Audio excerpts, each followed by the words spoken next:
Probation in criminal law is a period of supervision over an offender, ordered by the court instead of serving time in prison.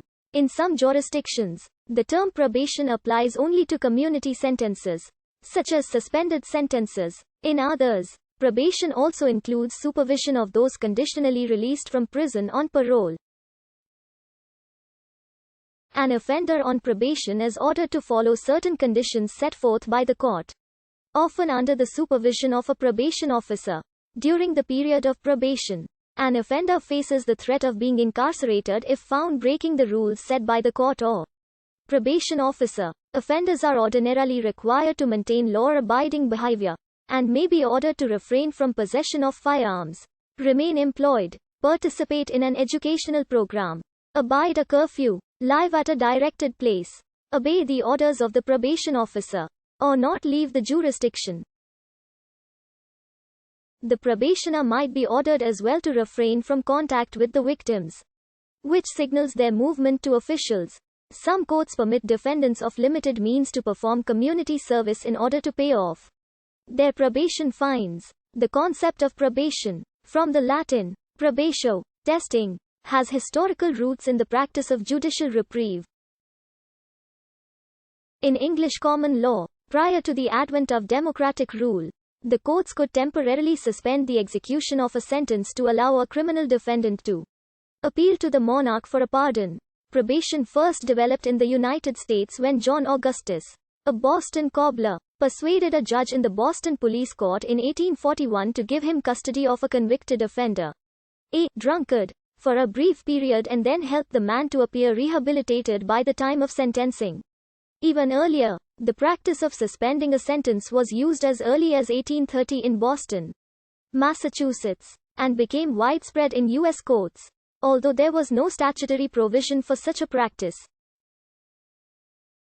At first, judges, most notably Peter Oxenbridge Thatcher of Boston, used release on recognizance or bail and simply refrained from taking any further action.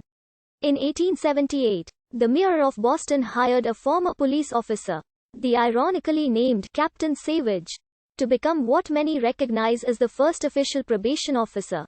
By the mid-19th century, however, many federal courts were using a judicial reprieve to suspend sentence, and this posed a legal question. In 1916, the United States Supreme Court, in the Killets decision, held that a federal judge was without power to suspend a sentence indefinitely. This decision led to the passing of the National Probation Act of 1925, thereby allowing courts to suspend the imposition of incarceration and place an offender on probation. Probation developed from the efforts of a philanthropist, John Augustus, who looked for ways to rehabilitate the behavior of criminals.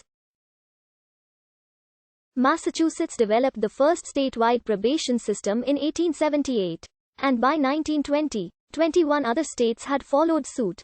With the passage of the National Probation Act on March 5, 1925, signed by President Calvin Coolidge, the U.S. Federal Probation Service was established.